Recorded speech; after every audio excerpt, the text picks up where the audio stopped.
Hey, Lee Wolf here. Welcome to Game Face Monday. We are live.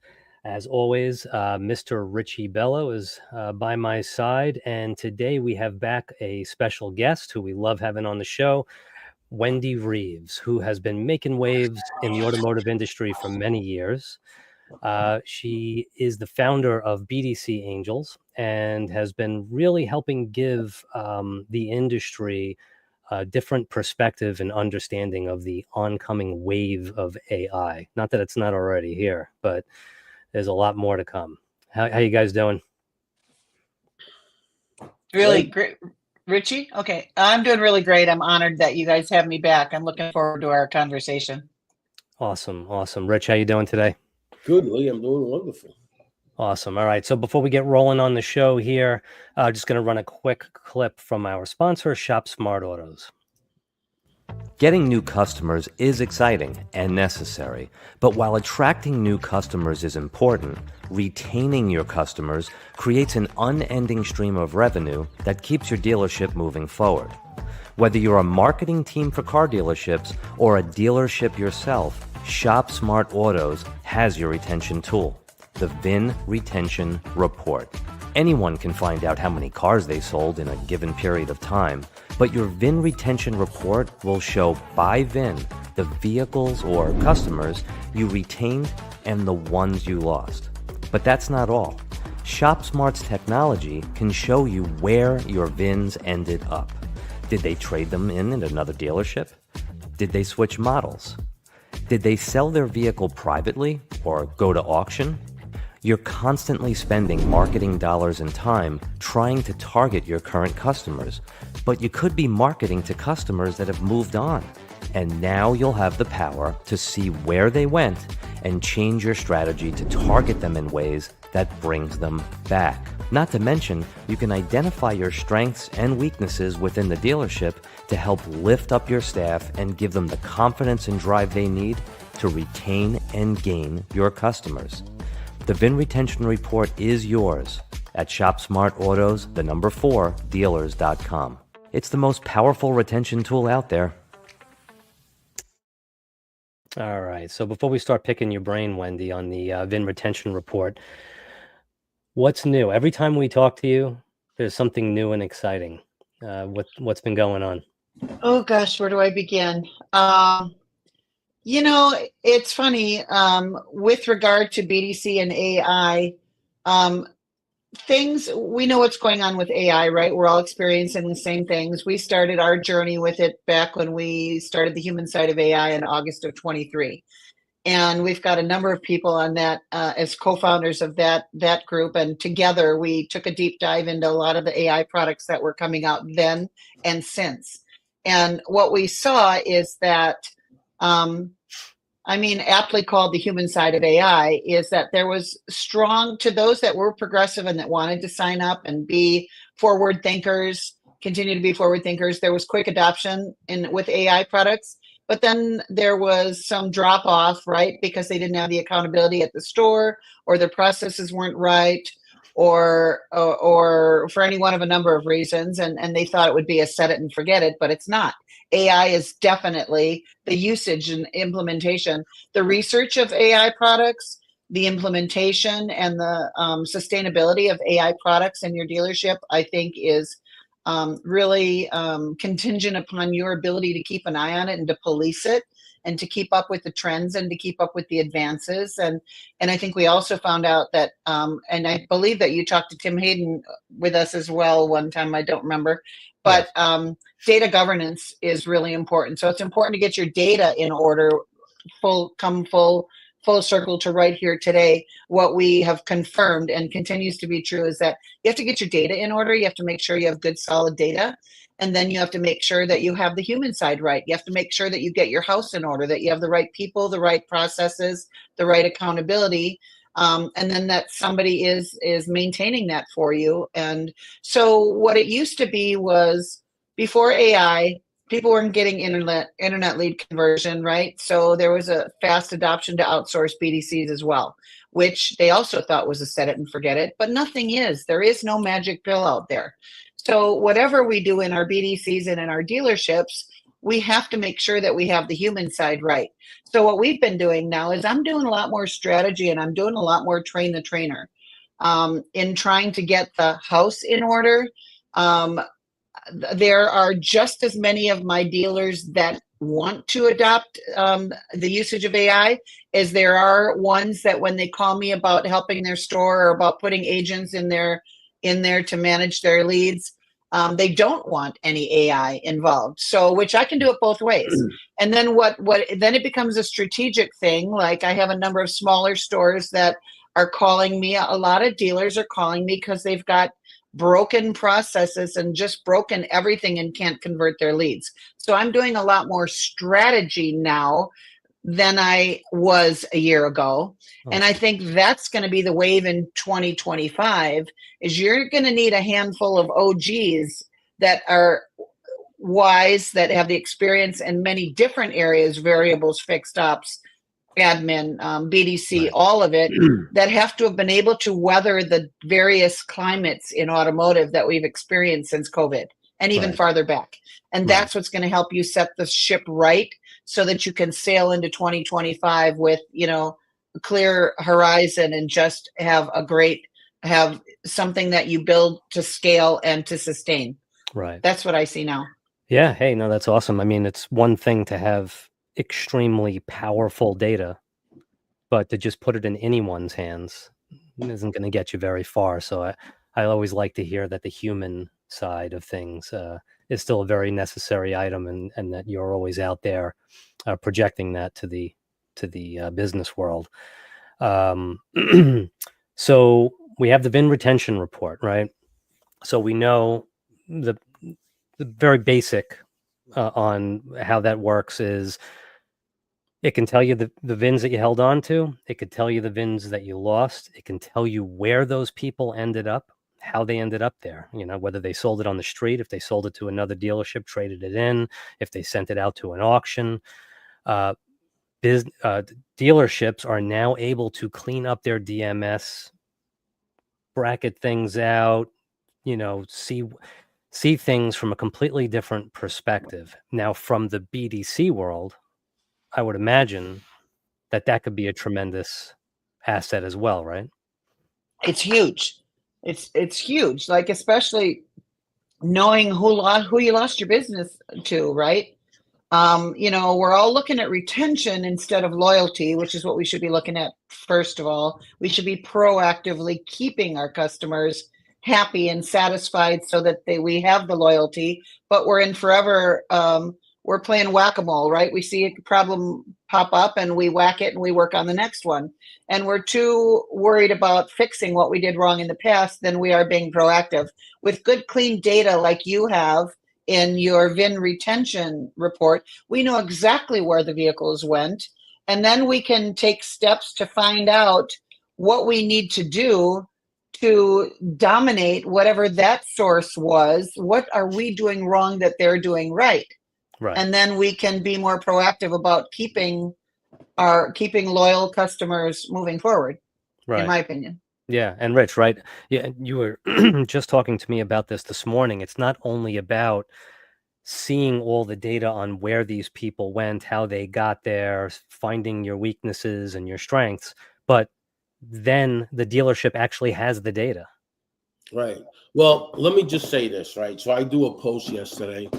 I get not a whole lot of likes, but I get maybe 5 or 6. I think it's total of 7 leads of enterprise people that are looking for data in the automotive sector, of advertising companies that are looking for data. So anyway, so this post is an old school post. Okay. So there's a researcher somehow on my LinkedIn. His name is Dale.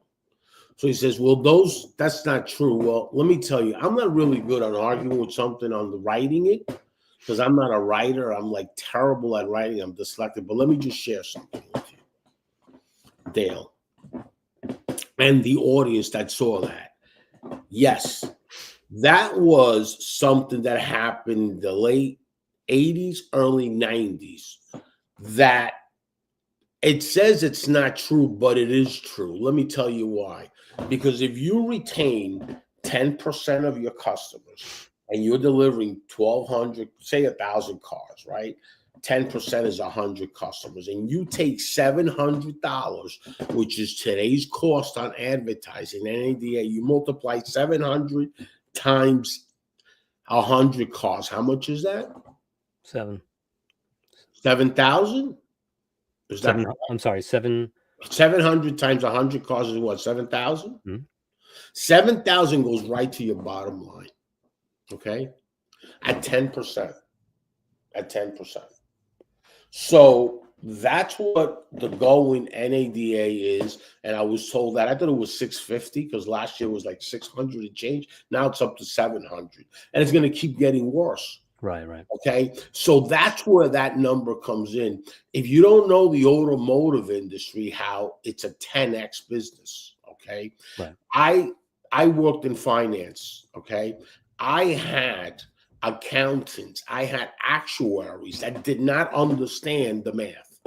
Okay. The automotive sector has a whole different type of metrics. Okay. Because now that's $700 a car. If you look at the average owner that owns a car for 5 years, how much they spend in service, around $1,400, right? I think it was like $1,400 a year. Take 1,400 times 5. Why is it 1,400? Because you got warranties and recalls. Okay, and then customer pay labor. Okay, and now if you look at the parts department, that's another number. So when you look at the whole scope of the business, for those guys that are researchers and those ladies that are researchers that just research. I worked with plenty of those researchers at the Polk Company, okay? And that's the difference between guys like me, guys like Dr. John and that when we were at Polk. There was a research department, and then there was actually the car guys. Right. It's a whole different animal. Right. Okay? When you go under the hood, you want to get under the hood and find out what that customer is actually losing. This is why the VIN retention is great, but what's really good is DMS marketers, because it's about time that a dealer starts doing DMS marketing. By the way, other industries have been reaching out to their customers for the last decade, okay? With funnels, with that. When Infusionsoft came out, Mr. Mask, which is a personal friend of mine, he's from Arizona. Of course, he's a good friend. I'm always there. He reached out to me when he started Infusionsoft. He says, Richie, come out here. I want to show you this technology, okay, that I'm starting, okay? So I've always had Infusionsoft beta from the get-go. So that's been out there in the business world a long time. Now it came into the dealership, not because dealerships are slow, because it's a complex industry. Okay, it's a complex with that DMS, has to do with registrations, has to do with DMV. You know, it's not like, you know, let's say a catering hall, let's say, you know, a video place. It's not like Netflix. It's a complicated type of business. It's not like a medical business either. It's complicated, okay? There is complex to the automotive sector with the data. You know, you got to really trust who you're giving your access to your DMS to. Right. You know, I don't want to bring any history, but back in the day, you know, with TrueCar, they had a little bit of issues with that whole registration data. I don't even want to get into that, but it was a big problem, okay? So this is the customers, the dealerships' data. And now today, what's happening is that AI is getting built. They say if you have any volume of data, start thinking about building AI. That was a year ago. Okay, well, let me go over what happened in this last year. Australia has become an AI platform for dealers. There's companies out in Australia that are building the AI for dealers. Also in the UK, Penske Automotive is out in the UK in a big way. Mhm. And they're building AI now on their inventory, on their what they're selling, what they're not selling. Well, we have all that data in real time, and you can't build AI without data. You just can't. By the way, our data has been out there for 10 years, a decade. So we have the history behind the data. Wendy can tell me, Richie, I want to pull up this store 2 years ago, 3 years ago, 4 years ago, 5 years ago. Okay. The value of the data is we didn't just start doing this. ShopSmart's been around now for 5 years plus. Okay. We've got this data for the last decade, 10 years that we have. Okay. That's where the value is. And Mr. Dealer, BDC, trainers, whatever, the way to really help your dealership is cleansing that data. Instead of blasting out emails and SMS, where half of those customers are sold, are gone. Right. We have that data. Yeah. And when it comes to a trainer could get under the hood to look at a dealership, you don't have to listen to the dealership no more. You just call me, I'll run a report. Bang, boom, there you go. Now go out and show the dealership your report. Right. And show competitors. Take what they're doing now, these advertising companies, as Lee, as you're well versed with it, what they're doing now is they have a Ford dealership. They're running another competitor, Ford, but they're also running a Chevrolet store. Right? Because that's Conquest Sales. That's a competitor to Ford. So now they're running 3 stores in the same marketplace so they can come up with a strategy for marketing. Gotcha. Because that's really important what your competitors are doing. Like Wendy Reeves, she's got ABC Motors. She wants to know what their competitors are doing so she can come up with a strategy to get. And talking about Wendy's a really good strategist. Okay, where she worked before, right? She was unbelievable. There's major company, unbelievable, Dealer Strong, crazy. Okay, then she came in to BDC Angels and just blew up. Why? Because of this, her strategy, her thing, her not giving up on anything, and her growing and scaling and learning. Wendy is like a good closer, but I call Wendy a good learner. Why? Because she's always be learning, not always be closing. Then she worries about closing later. She learns and then closes. Very important. She listens to the wants and needs. Okay. So that is a key thing that she possesses. And the dealerships now, what I got to tell you is spending that kind of money, $700 plus that I was told today. Okay. It is crazy, that number. When you can go DMS marketing for what? $1,400, $1,500, $1,600.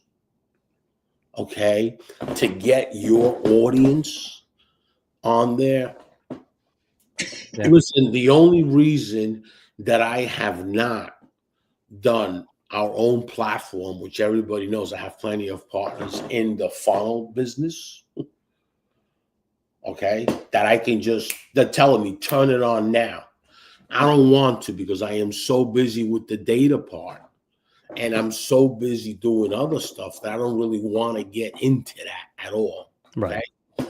I want to stay in my lane, because it's why I did ShopSmart, just for that, for the data, not so much for the leads. That's what everybody thought, until I came up with search data, with inventory data, with all this data that's getting shared to the advertising companies to help them do this. Because I don't believe in third-party lead generation, for the simple reason that that's why we're having the problem we are having with retention. Never before has retention been so bad. Right. Why are we having that? Because those customers do not belong to the dealership. Those customers went to the dealership using a third-party lead gen, and that third-party lead gen has the data of those customers. and tracks those customers when they bought the car from you, your DMS company that are doing marketing. You think you guys got the marketing company? You go to cars.com, Auto Trader, and Cars Guru, and you'd be surprised what they do with that one customer. And they follow them up, and they know what they bought. They know all that information, and it keeps going into marketing. So the next time that customer is in the market for a car, they're targeting them. Right. And they are consistently targeting customer behavior all the time. So the third-party lead generation was just a quick fix, and we got used to it. Right. And now it's so out of control that you can tell in all the brands that we're losing this retention, which has a lot to do with fixed ops, has a whole lot to do with vehicles in operation. As you look at Ford, they got the most vehicles in operation, but their dealerships don't. They're all scattered all over the place. Right? And not even in the new car franchise, they're going to other places. Well, Right. that's where your problem is. Not only are you losing it in the sales, you're losing it in service. It's in the vehicles of operation. It's showing from the OEM sector. The OEM says we got the highest vehicles in operation as Ford itself, but the dealerships are not doing the job of retaining those customers. What is the problem? Well, Right.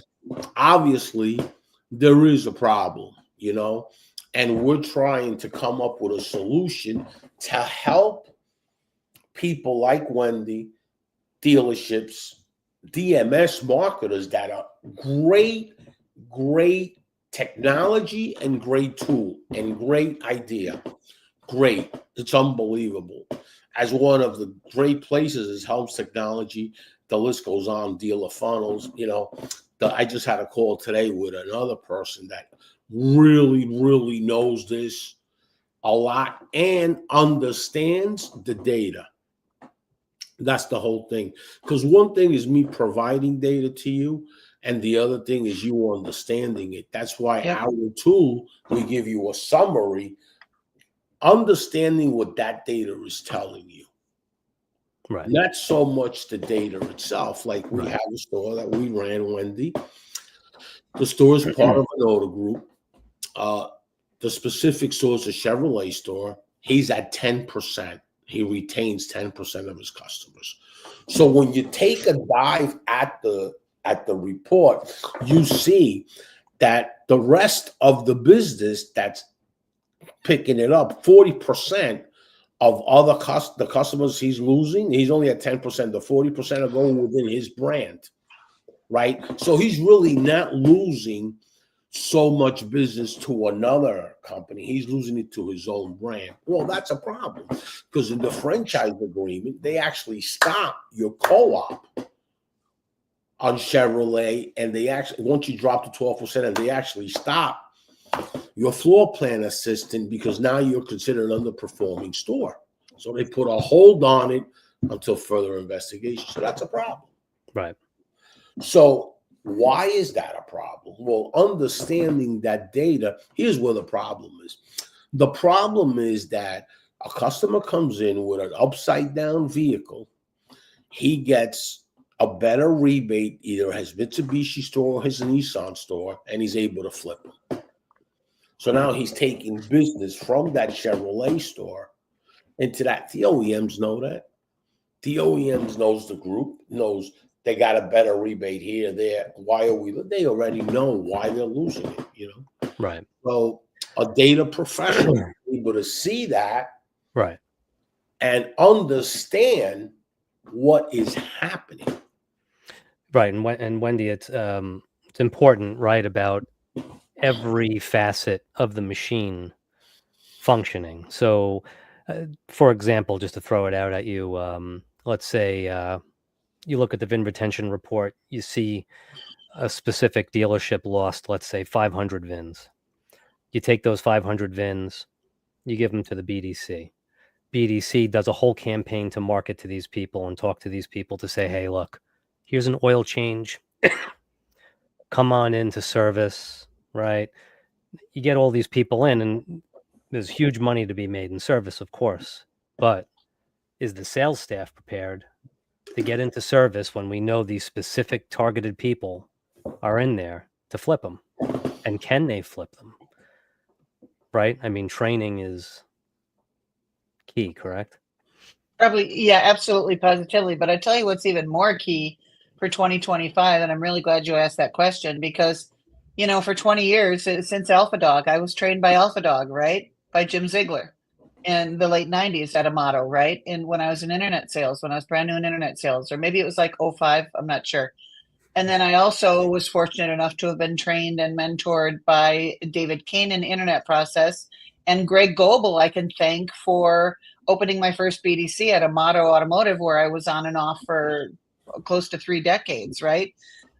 Because Greg Goebel of Dealer Strong was a consultant for subprime and everything else. And he heard me doing my up calls and he's like, that's your BDC manager. So that's how we switched me from internet marketing manager and cradle to grave Hyundai salesperson to BDC manager. So we bring trainers in, and especially the bigger ones, they'll train everybody up. Many times the managers don't even sit through the training because they're covering the leads and the phones. They have no idea what the trainer trained them.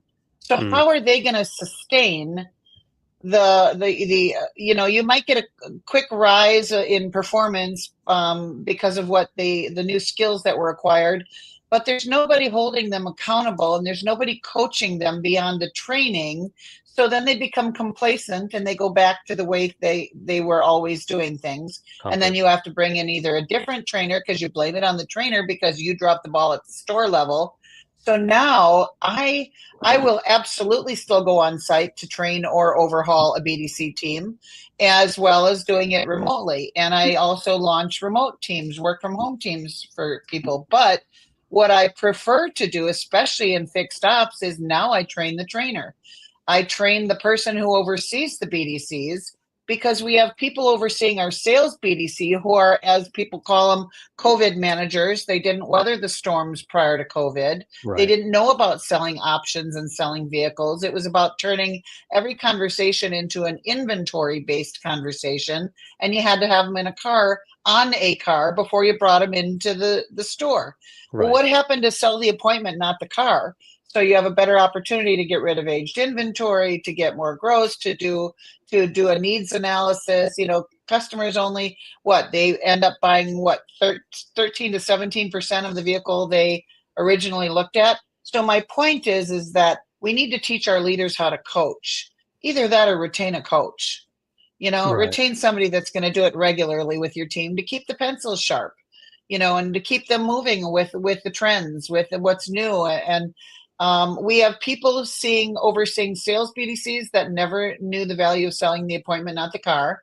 And we have people overseeing our service BDCs, worse yet, because they were even treated more like the unwanted stepchild back in the broom closet somewhere.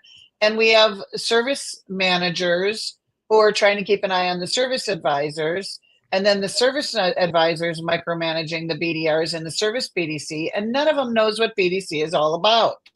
Right. So if we need to train our leaders who are overseeing the BDCs, teach them how to manage their teams, and we need to show them how to, like data compilation, for example. Service BDCs, people are still doing outbound campaigns with spreadsheets and notepads.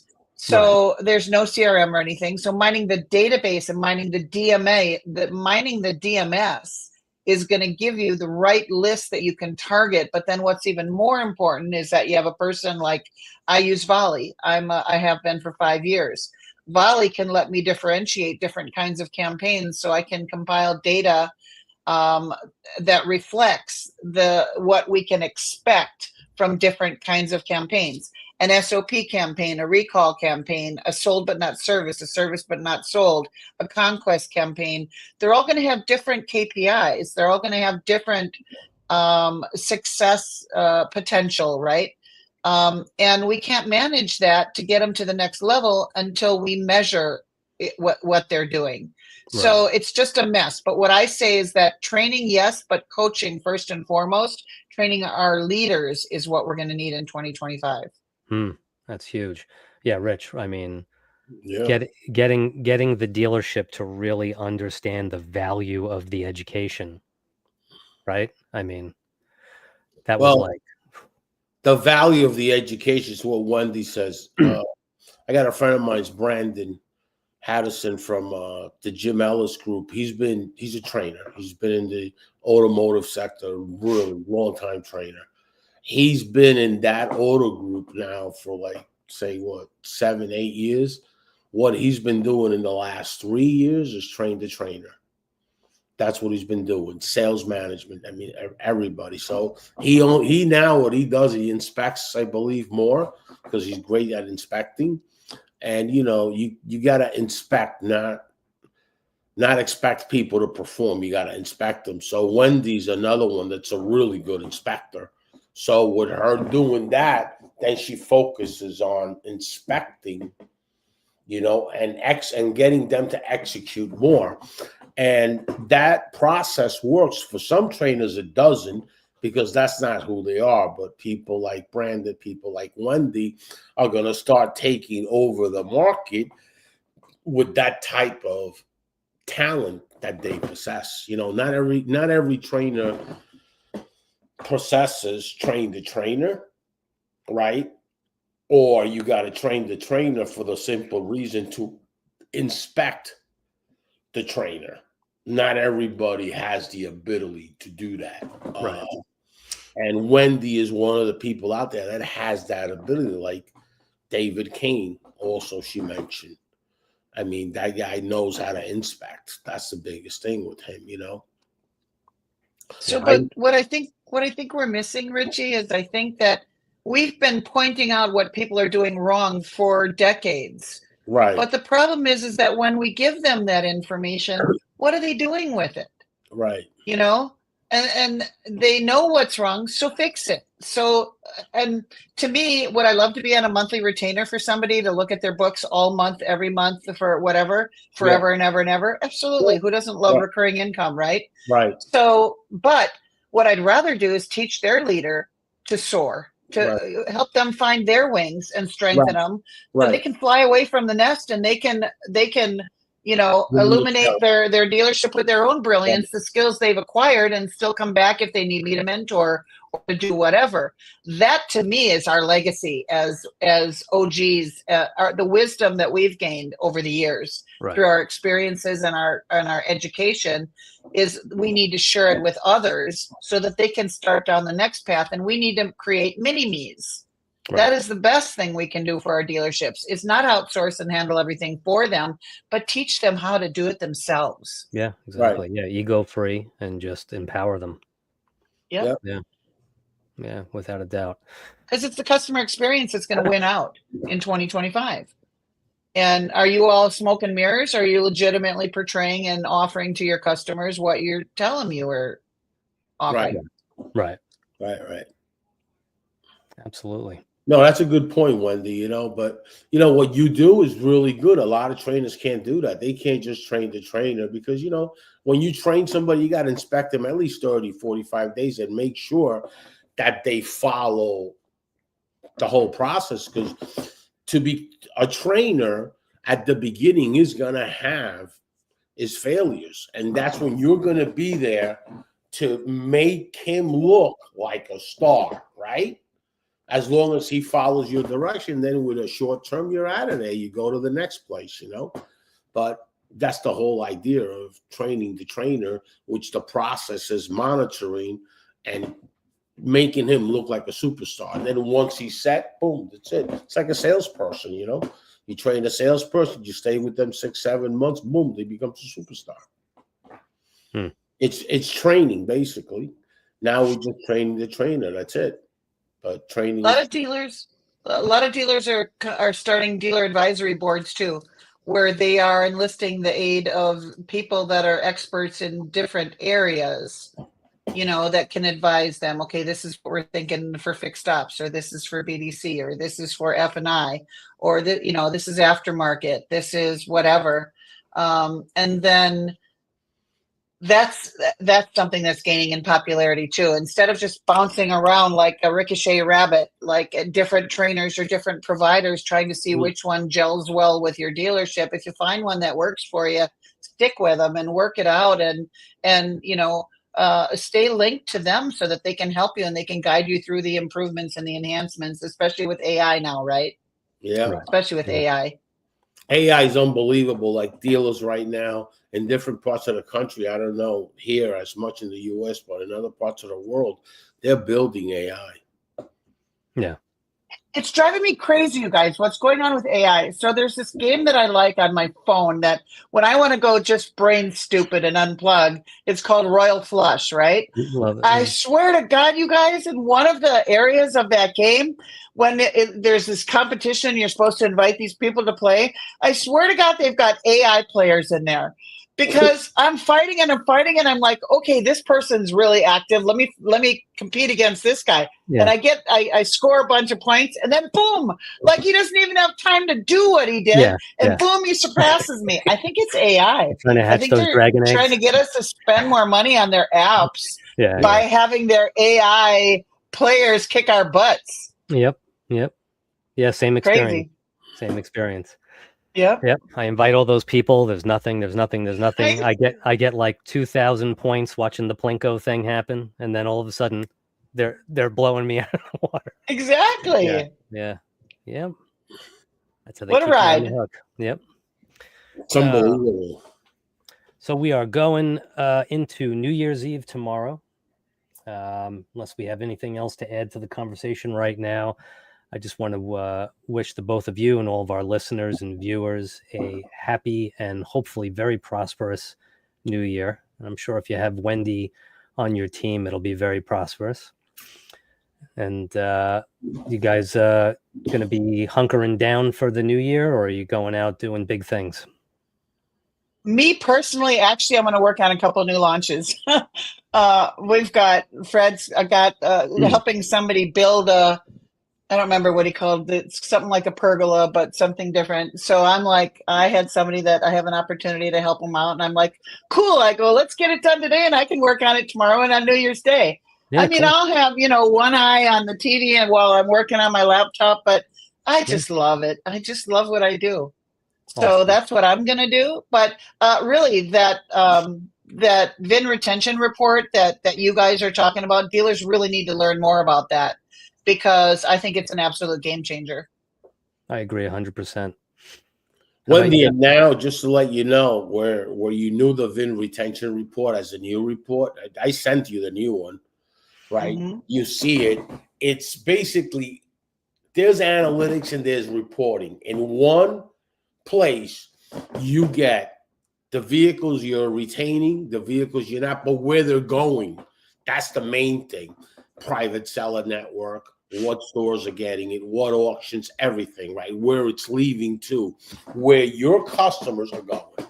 That's the biggest thing. And it's in one place, everything. But apart than that, you get a bonus. You get all your data, right? Sent right back to you on a CSV file where you can clean up and cleanse your DMS and know those customers are no longer there. They bought a car somewhere else. Oh, maybe we target them on a service campaign because those customers might be happy with your service department, but they don't feel the same in sales. So reach out to them and retain your customers in service.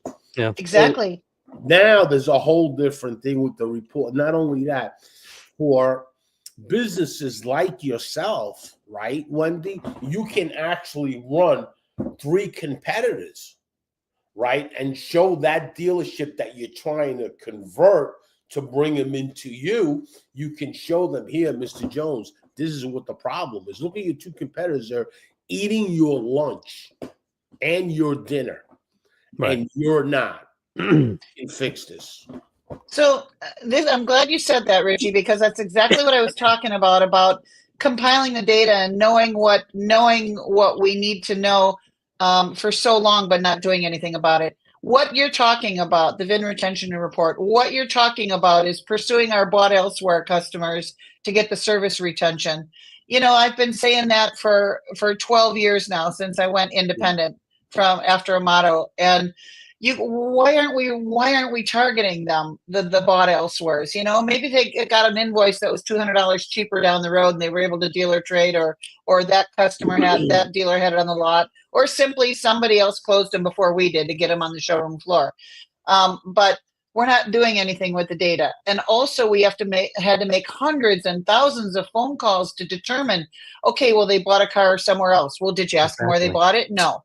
So we were simply updating, you know, being a receptionist or an order taker, bought elsewhere. Okay, thanks. We'll update our files. Have a nice day. Right. Well, what happened to, oh, I'm really sorry we missed out this time, you know, but we would absolutely look forward to keeping with our service department or whatever, and then, like you say, market those customers, get their first oil change, get this, get that, so that you can keep them. They're many times right in your backyard, right?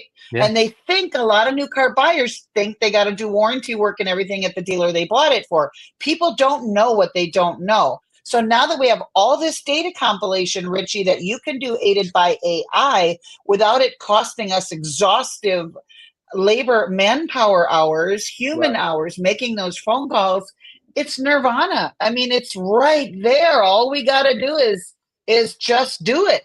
Yeah. Wendy, if I'm a dealer and Lee Wolf comes to me and tells me, I have this report, Richie, right?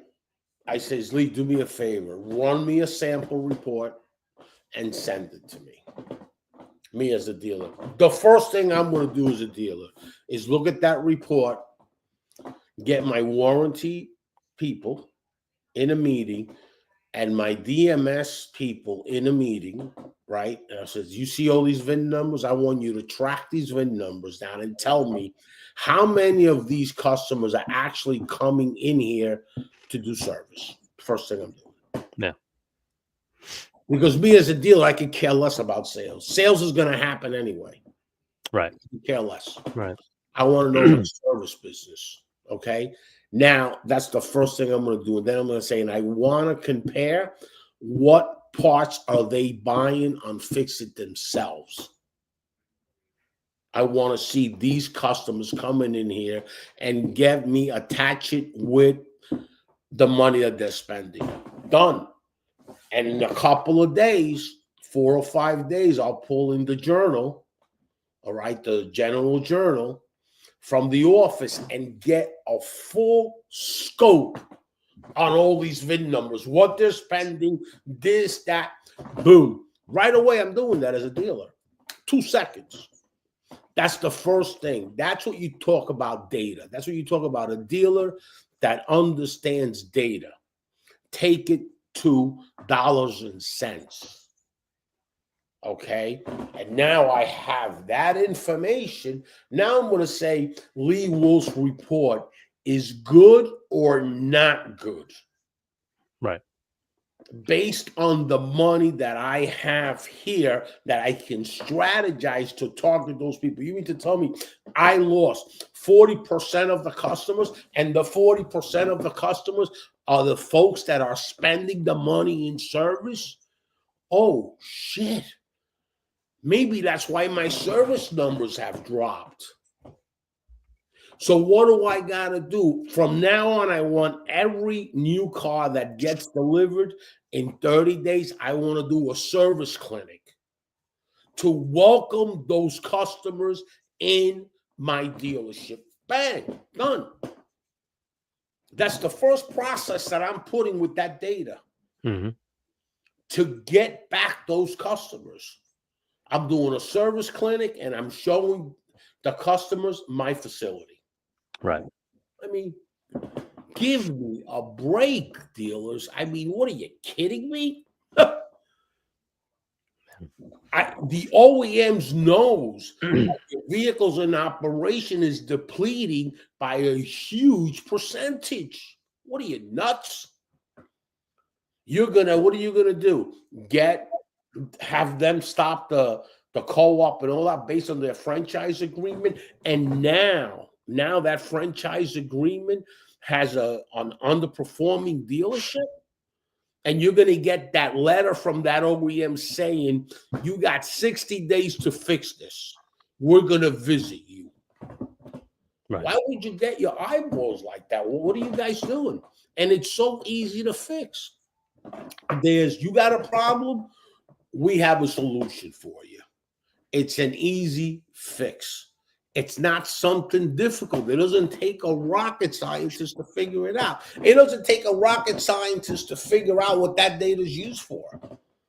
You know, everybody I talk to, listen to me. It doesn't take anybody that's really sharp to figure it out. This is the car business, okay? This is data in the automotive sector, in the transportation industry, okay?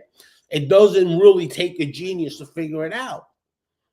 We've been dealing with this data our whole life since we've been in the car business. Through registration data, through R.L. Polk and Company that showed us all this stuff, what to do with it. What are you kidding me? Go back to Dealer Academy if you don't know what to do with it. What are you, nuts? So, Richie, we couldn't have set this up any better. So my new company, as you know, that I LLC'd in spring, I have a silent partner, and it's called EIQ Performance Solutions. So we're doing that. We're analyzing the data before we do any coaching or anything else. Right. I say, the first thing I do is say, give me 90 days worth of data. And you have to know exactly where they're at to be able to constructively advise them where they need to go. But the important part is that you need to start where you are. No two dealerships are alike. You need to look at the data. You need to make it relevant to you and your store and your operation and your pain points. And you have to provide solutions. There are still too many vendors out there that saying, yeah, we have AI, or we do recalls, or we do this, or we do that. Here's our products. Everybody says to me, send me a list. That's why they're saying, Wendy, send me a list. I say, forget about the list. What is your biggest pain point right now? What's happening? What is your number one priority? What do we need to turn around? And then we start right there where we're at, and we fix that. And you get all of that in order and make it work for your store before you worry about all other kinds of tech stack and everything else. Right. But it starts with the data and it ends with the data. It starts with the data and ends with the data. And once you know and that's where the AI building for your own dealership AI, then you don't need a dealer to figure it out. I can build you an AI module that's going to give you all that information. Yes. Okay. Go out and reach out on my DMS and find out how many customers are coming in from this data that I just shared with you every month. Find out what the cost is. What are they giving me as money-wise? What are they spending in parts? What are they spending in sales? What are they spending? Okay, give me that information. Your DMS will tell you that information. All you got to get is that data to build that AI. That's it. Yep. And but then you need an analyst or a consultant or a Wendy to hold your hand for minimum 90 days to show you how to use those and how to interpret the data and how to police what the AI is putting out, because it makes a lot of mistakes and you have to monitor it. That's the biggest thing. A lot of people look at the data and the interpretation is where they have the problem. Yep. And what we do is, if you want, we give you a summary. Our data science people give you a summary about what that data is actually telling you. Mm-hmm. When we change the way we look at things, the things we look at change. So they don't know what they don't know. We need to teach them how to look at the data with a different set of eyes so that they can read into it. We know these are the KPIs. This is our data. Where are we? Are we up? Are we down? Are we whatever? But how do we turn that in? How do we make the magic that's going to move those numbers? Right. How do we interpret it and turn it around? Right. Turn it into a solution. And why, like, for example, to my store? Why is this happening to my store? But more importantly is, how can we fix it so it doesn't happen again? Because you see, what data does, it teaches you, it's for you to put a process in so the same problem doesn't happen again. Precisely. So now, next month, a new problem occurs, and you attack it, and you attack it, and you attack it. And if you know where you're at, you can fix it. The biggest problem is not knowing where you're at. When you Exactly. don't know where you're at, you can't fix it. Have you ever seen a good driver that's blind? No, that's not happening. Not knowing, it's the same thing as you having blindfolds. It's exactly the same thing. It's like that driver driving with no glasses or a blindfold. It's the same thing. Mhm. Not knowing and knowing is a big difference. Because when you don't know, you're blind. And when you know, you're aware. Awareness is a very important word. Okay? Jackie B. Cooper always told the dealers, be aware of where you're at. If you're not aware where you're at, how are you going to get to the next level? Awareness is key. And that word of awareness, it's an old school word and all that, and people don't even use that no more. If you're not aware of it, you're never going to get to the next level. Or if you have a problem, you ain't going to fix it. A solution person has to be aware of where he's at all the times. Mhm. Every minute of the day that he's doing business, you better believe it. You better be aware of it. Because if you ain't aware of it, your competitor is. Right. And if your competitor is aware of it, you're out of business. I don't care who you are. I don't care how much money you have. You're going out of business. So you got to be aware of what's out there today. If your competitors have that VIN retention tool and you don't, they're targeting your customers with real marketing people, with major companies that do this for a living. Dealers, you don't do this for a living. What you do for a living is sell cars. Stay in that lane for a minute there. Because that other thing there, you're not going to compete with a marketer that has a lot of dealerships, which is impossible based on just the knowledge they have. So you have to pay attention to what's out there. And again, be aware of what's going in the market right now. Where hedge fund companies are running the VIN retention report. Why are they running that? Because they've always had data from the automotive sector.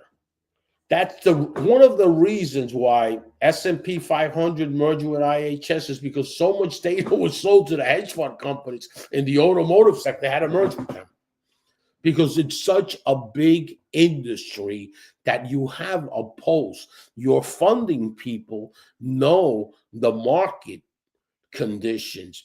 Why? Because Allstate, Prudential, all the insurance company, Geico, give their entire money to a hedge fund so they can make money to pay claims. So they need to know the data of the transportation industry. They need to know what's out there as far as cars, right? And what's out there and what's the percentage of accidents and the percentage of total losses and the percentage of repair. And what is the repair bills? That's what these hedge fund companies do all day long. Right. There's 3 or 4 of them we're involved with. So that's where this data is actually getting sold. So dealers, it's out there. Everybody knows about it. It ain't like a secret. It's not like, wait, let's hold the secret. All you got to do is type in, VIN numbers to the hedge fund community, and you'll see companies that actually sell it to them, So there's a very important thing, and where your customers are at, because everybody else does. Right. That's the whole thing. Everybody else does. So It's important. It's 2000. We're going in 2025.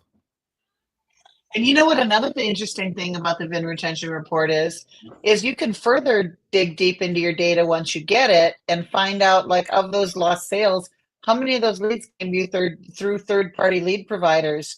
And is it because maybe your leads were shared with other dealers when they sold them to you Right. too? Right. So there's so much talking about the value of DMS mining and everything else. Getting that VIN retention report and knowing exactly what's going on with every single vehicle is going to teach you how to strategize and ultimately lower your ad spend as well, because you're not going to have to do so much advertising for lead gen and everything else, because you're going to be getting a gold mine right out of your DMS and your CRM. Right. And it's funny you say the word gold mine. There's a software called Goldmine, right? Years ago, that software was the CRM for your BDC before CRMs came out, because Sales Vision was Reynolds, right? Sales Vision, and that was too expensive, right? Before any DMS. So there was a post on LinkedIn, and they said, what CRM was, if you can remember, one of the first CRMs. So I put Sales Vision. The only reason I know because I was with Reynolds at the time and Dr. John, all right, with the whole Sales Vision thing, right? So that's the reason I knew about it. But anyway, that came out when BDC first came out.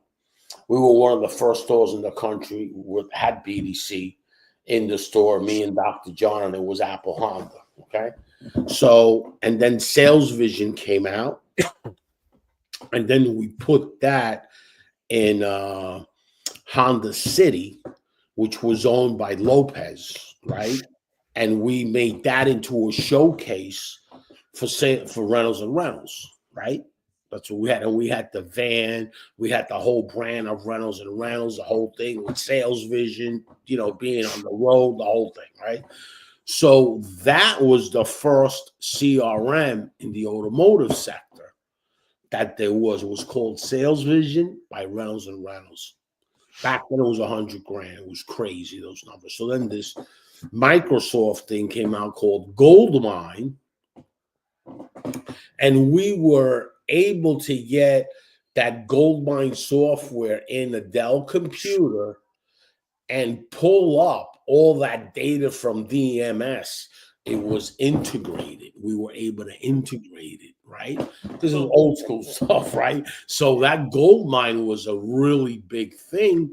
And back then it was always concentrating on that.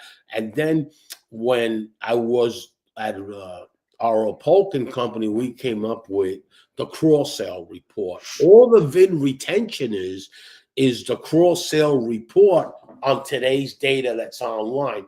That cross-sell report still exists. Our Polk & Company sold that report to Dominion, right? And they sell it if you type in cross-sell report, but that's registrations. You got to wait 90 days. With our product in real time, there ain't no waiting 90 days. Right now, it's automated.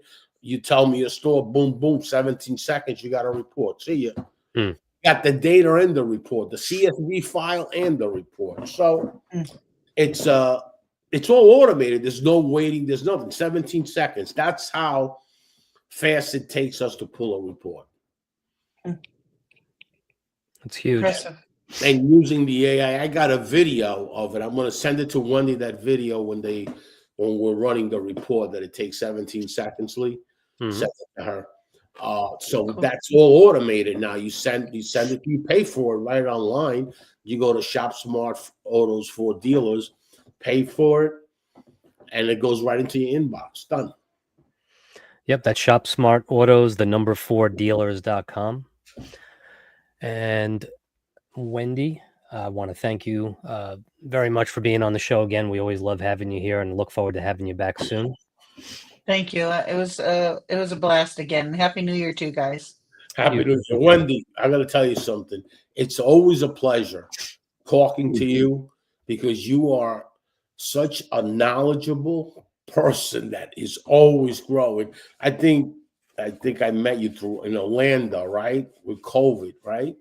And Mhm. throughout the years, I've been communicating with you back and forth, and you always seem to impress me every time I talk to you, because you're a person that does not stop learning and keeps growing, learning, and growing and learning. And you always are there. And you're one of those people in the industry that I look up to, that I can reach out, that if I'm thinking about something, I call Wendy up. Boom, Wendy gets the doubt out of my head, you know? Thank But you. Thank you for that. It's the passion that we have. It's why we do what we do. Those of us that have it, it drives us. thanks for being my friend. Thanks for being Thanks, my Richie. my everything. You know, you're really a good friend of mine. I really respect you a lot, and I'm looking forward to hitting Arizona again and seeing you. I was going to say, I'm looking forward to seeing you guys down here again one of these days soon, or maybe at NADA. I'll be at NADA. So anybody who wants to hit me up, I will definitely be there.